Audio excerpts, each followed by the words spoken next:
Friends, ಇವತ್ತು ವಾಂಗಿಬಾತ್ ಮಾಡೋದನ್ನ ತೋರಿಸ್ತಾ ಇದ್ದೀನಿ. ಆದರೆ ಎಲ್ಲರೂ ಗೊಜ್ಜು ಮಾಡಿ ರೈಸ್ ಆರಿಸಿ ಮಾಡ್ತಾರಲ್ವ. ನಾನು ನಿಮಗೆ ಸಿಂಪಲ್ಲಾಗಿ ವೆರೈಟಿಯಾಗಿ ಮಾಡಿ ತೋರಿಸ್ತಾ ಇದ್ದೀನಿ. ಬನ್ನಿ, ಅದಕ್ಕೆ ಬೇಕಾಗಿರೋ ಪದಾರ್ಥ: ಮೇನ್ ಬದನೆಕಾಯಿ, ಈರುಳ್ಳಿ, ಟೊಮೊಟೊ, ಕರಿಬೇವಿನ ಸೊಪ್ಪು, ಶುಂಠಿ ಬೆಳ್ಳುಳ್ಳಿ ಪೇಸ್ಟ್, ವಾಂಗಿಬಾತ್ ಪೌಡ್ರು, ಅಚ್ಕಾರದ ಪುಡಿ, ಕಡಲೆಕಾಯಿ ಬೀಜ. ಬನ್ನಿ ಹೇಗೆ ಮಾಡೋದು ಅಂತ ತೋರಿಸ್ತೀನಿ. ಕುಕ್ಕರ್ ಇಟ್ಕೊಳ್ಳಿ, ಎಣ್ಣೆ ಹಾಕ್ಕೊಳ್ಳಿ, ಕರಿಬೇವಿನ ಸೊಪ್ಪು ಹಾಕ್ಕೊಳ್ಳಿ, ಕಡಲೆಕಾಯಿ ಬೀಜ ಹಾಕಿ ಫ್ರೈ ಮಾಡಿಬಿಟ್ಟು ಈರುಳ್ಳಿ ಹಾಕಿ ಚೆನ್ನಾಗಿ ಬಾಡಿಸ್ಕೊಳ್ಳಿ.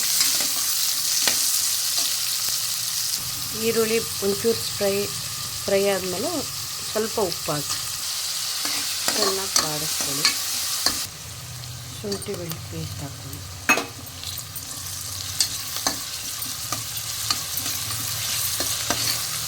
ಚೆನ್ನಾಗೆಲ್ಲ ಫ್ರೈ ಮಾಡಿ. ಚೆನ್ನಾಗಿ ಫ್ರೈ ಆದಮೇಲೆ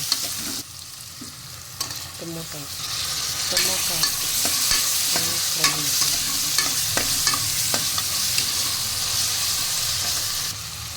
ಅದರ ಜೊತೆನೇ ಬದನೆಕಾಯಿ ಹಾಕ್ಕೊಳ್ಳಿ.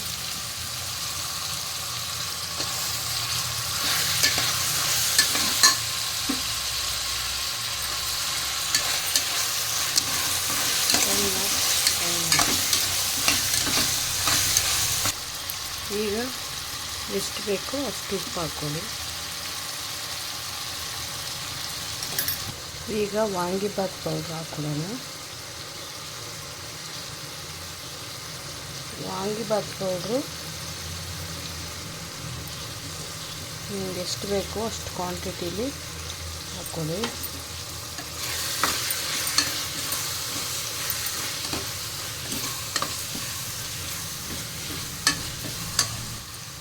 ಖಾರಕ್ಕೆ ಸ್ವಲ್ಪ ಅಚ್ಕಾರದ ಪುಡಿ ಹಾಕ್ಕೊಳ್ಳೋಣ.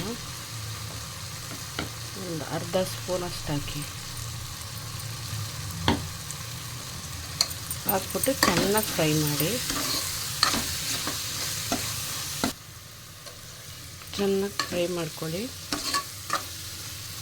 ಮಾಡಿಕೊಂಡು ಈಗ ಎಷ್ಟು ಅಕ್ಕಿ ಹಾಕ್ತಿರೋ ಅದಕ್ಕೆ ತಕ್ಕಂಗೆ ನೀರು ಹಾಕು. ನಾನಿದು 1.5 ಗ್ಲಾಸ್ ಅಕ್ಕಿ ನೀರು ಅಷ್ಟು ಹಾಕ್ತಾಯಿದ್ದೀನಿ.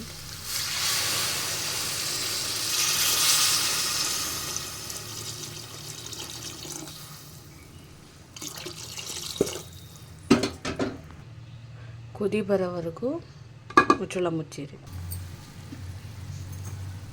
ಕುದ್ದಾದ್ಮೇಲೆ ಅಕ್ಕಿ ತೊಳೆದಿಟ್ಕೊಂಡಿರ್ತೀವಲ್ಲ ಅದು ಹಾಕ್ಕೊಳ್ಳಿ. ಅಕ್ಕಿ ಹಾಕ್ಕೊಂಡ್ಮೇಲೆ ಚೆನ್ನಾಗಿ ಕಲಿಸ್ಕೊಳ್ಳಿ.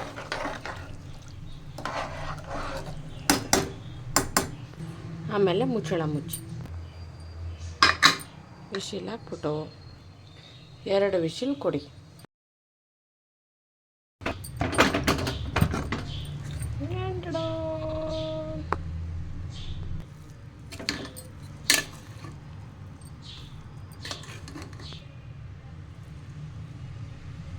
ವಾಂಗಿಬಾತ್ ರೆಡಿ.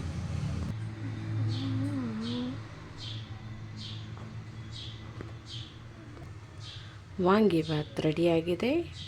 ನೀವೊಮ್ಮೆ ಟ್ರೈ ಮಾಡಿ ಕಮೆಂಟಲ್ಲಿ ತಿಳಿಸಿ.